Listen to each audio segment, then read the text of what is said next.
13 दिसंबर 2001।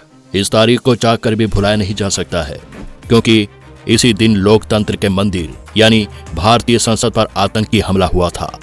किसी ने नहीं सोचा था कि कोई संसद में AK-47, हैंडगन्स और ग्रेनेड से भरी गाड़ी को लेकर घुस सकता है। अंदर घुसते ही आतंकवादियों ने अपने नापाक इरादों को अंजाम देना शुरू कर दिया। इस वक्त सदन में देश के गृह मंत्री लाल कृष्ण आडवाणी, प्रमोद महाजन समेत कई बड़े नेता और पत्रकार मौजूद थे। दहशत फैलाने के लिए हमलावरों ने ताबड़तोड़ फायरिंग की, जिसमें दिल्ली पुलिस के 6 कर्मी, संसद सुरक्षा सेवा के 2 कर्मी और 1 माली की मौत हो जाती है।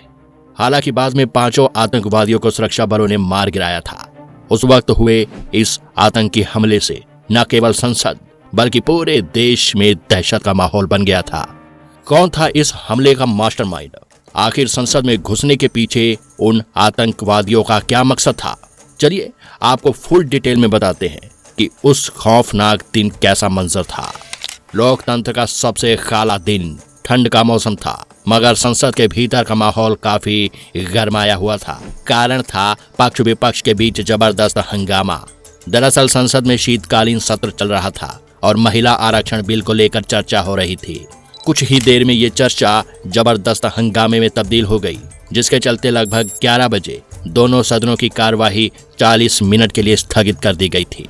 इसलिए उस समय के तत्कालीन प्रधानमंत्री अटल बिहारी वाजपेयी और विपक्ष की प्रमुख नेता सोनिया गांधी समेत कई मंत्री संसद से जा चुके थे। गेट नंबर 12 पर सफेद गाड़ियों का तांता लगा था। उपराष्ट्रपति कृष्णकांत का काफिला भी निकलने ही वाला था। तकरीबन 11:30 बजे उपराष्ट्रपति के सिक्योरिटी गार्ड उनके बाहर आने का इंतजार कर रहे थे। लेकिन तभी कुछ ऐसा होता है जिसके बारे में ना तो किसी ने सोचा था और ना ही कल्पना की थी। एक सफेद रंग की एम्बेसडर कार VIP एंट्री लेते हुए भारतीय संसद के अंदर घुस जाती है। गाड़ी पर लाल बत्ती और नकली होम मिनिस्ट्री के स्टिकर की वजह से किसी को उस गाड़ी पर शक नहीं होता, मगर उसमें 5 आतंकवादी सवार थे, वो भी हथियार के साथ। वहीं उस समय सिक्योरिटी गार्ड निहत्थे हुआ करते थे।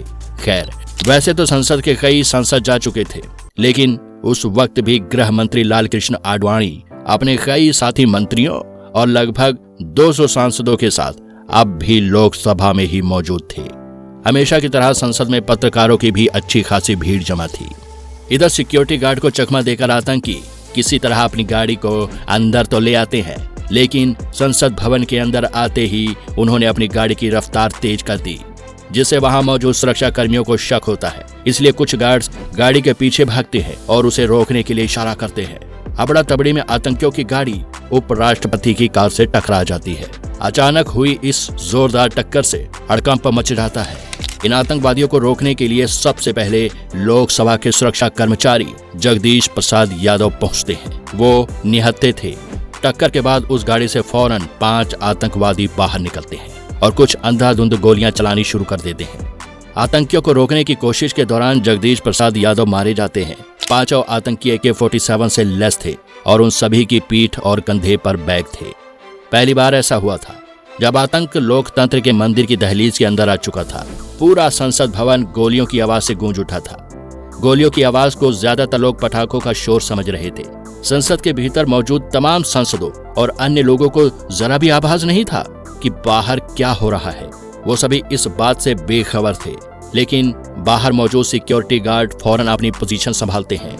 गोलियों की आवाज सबसे ज्यादा गेट नंबर 11 की तरफ से ही आ रही थी। 5 आतंकवादी अब भी एम्बेसडर कार के ही आसपास से बंदूकें चला रहे थे। उसी दौरान एक धमाके की आवाज आती है, जिससे ये बात तो साफ हो जाती है कि संसद भवन पर हमला हो चुका है, जिसके चलते संसद भवन के सुरक्षा कर्मी, दिल्ली पुलिस और CRPF के जवान एक साथ गेट नंबर 11 की तरफ बढ़ते हैं। अब दोनों तरफ से गोलीबारी शुरू हो चुकी थी। मामले को बढ़ता देख संसद के भीतर मौजूद लोगों को सूचना दी गई कि संसद पर हमला हुआ है, सभी लोग अलर्ट हो जाएं। ये खबर सुनते ही संसद में अफरा तफरी का माहौल छा गया। दहशत भरे इस माहौल में जिसे जहां जगह मिलती है वो उधर ही छिप गया। सबसे पहले सदन के अंदर जाने वाले तमाम दरवाजों और खिड़कियों को बंद कर दिया जाता है। लाल कृष्ण आडवाणी और रक्षा मंत्री जॉर्ज फर्नांडिस समेत तमाम वरिष्ठ मंत्रियों को फौरन सदन के अंदर ही महफूज जगहों पर ले जाया गया। इसके बाद सदन के भीतर सुरक्षा कर्मी अपनी अपनी पोजीशन संभालते हैं। वहीं दूसरी तरफ सुरक्षा कर्मियों को गेट नंबर 11 की तरफ बढ़ते देख पांचों आतंकवादी भी अपनी पोजीशन बदलने लगते हैं। उन 5 में से एक आतंकवादी गोलियां चलाता हुआ अब गेट नंबर 1 की तरफ बढ़ता है, जबकि बाकी के 4 आतंकी गेट नंबर 12 की तरफ जाते हैं, मगर पहले से ही यहाँ के प्रमुख दरवाजे बंद किए जा चुके थे। वैसे आतंकवादी जिस तरह गोलियां बरसाते हुए इधर उधर भाग रहे थे, उससे साफ लग रहा था कि वे किसी तरह अंदर तो घुस आए हैं, पर वो ये नहीं जानते कि सदन के अंदर कौन से दरवाजे से घुसा जाए। इन आतंकवादियों का मकसद संसद के मुख्य परिसर में जाकर सभी मंत्रियों और अधिकारियों को बंधक बनाकर अपनी कुछ शर्तें पूरी करवाना था। खैर, जैसे ही गेट नंबर 12 की तरफ बढ़ता हुआ हमलावर गोलियां चलाते हुए आगे बढ़ रहा था, वहीं हमारे जवान और सुरक्षाकर्मी भी उस पर बराबर नजर जमाए बैठे थे। सीआरपीएफ कांस्टेबल संतोष कुमार ने बहादुरी का परिचय देते हुए उस आतंकवादी को वहीं ढेर कर दिया। गोली लगते ही वो आतंकी गेट नंबर 1 के करीब गलियारे में ही दरवाजे से कुछ दूर जा गिरता है, लेकिन अभी उसकी सांसें चल रही थी। पूरी तरह से सुरक्षा कर्मियों के निशाने पर होने के बावजूद वो अभी भी उसके पास नहीं गए। उन्हें शक था कि कहीं ये अपने आप को बम से उड़ा न ले, और उसका ये शक बहुत जल्द विश्वास में तब्दील हो जाता है। जमीन पर गिरने के बाद उस आतंकवादी को भरोसा हो चुका था कि अब वो नहीं बच पाएगा, कोई चांस नहीं है बचने का, इसलिए वो रिमोट दबाकर अपने आप को बम से उड़ा लेता है।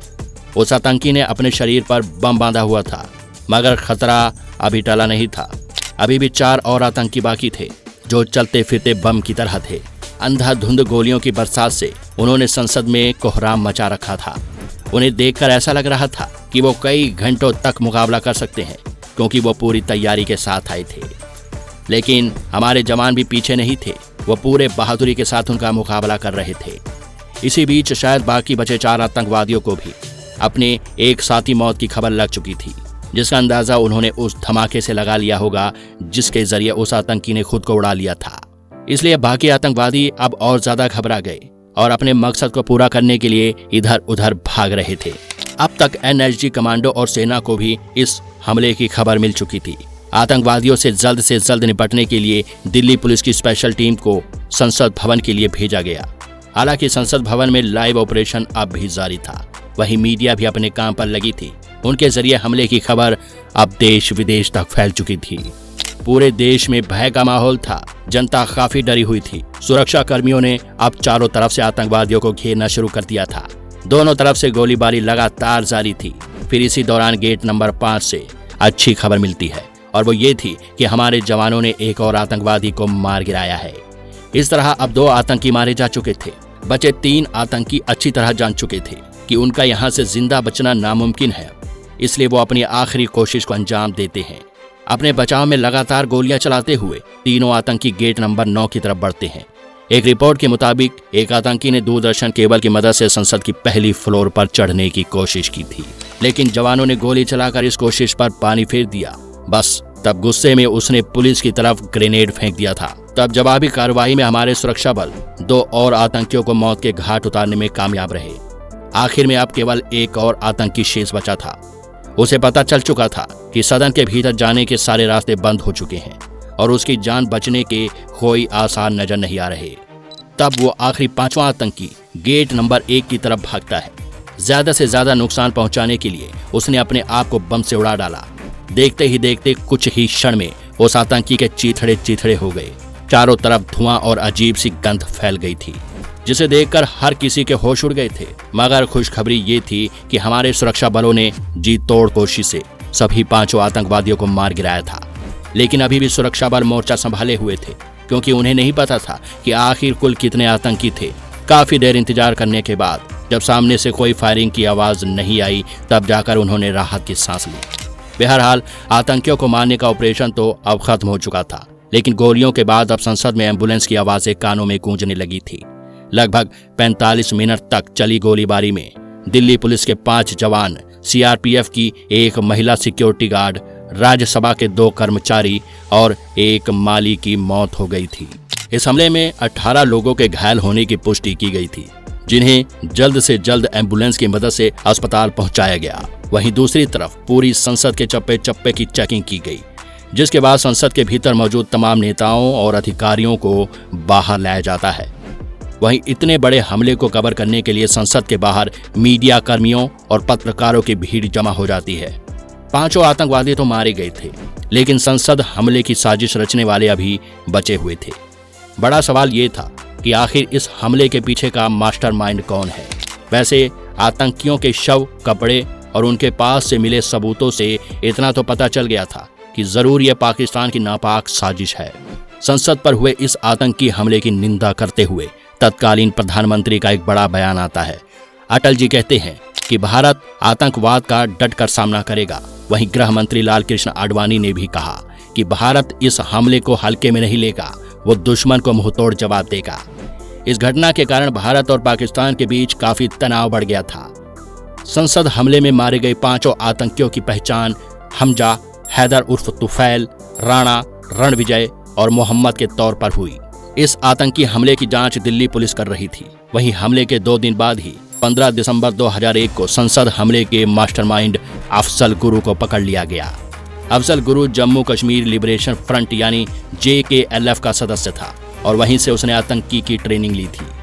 उसके साथ ही अफजल के चचेरे भाई शौकत हुसैन गुरु, शौकत गुरु की पत्नी अफसान गुरु और दिल्ली विश्वविद्यालय में अरबी भाषा के प्रोफेसर सैयद अब्दुल रहमान गिलानी को भी गिरफ्तार किया गया। संसद पर हुए हमले में मारे गए 5 आतंकियों से मिले फोन और उनकी गाड़ी से हमले के पीछे के साजिशकर्ताओं का पता लगाने में मदद मिली थी।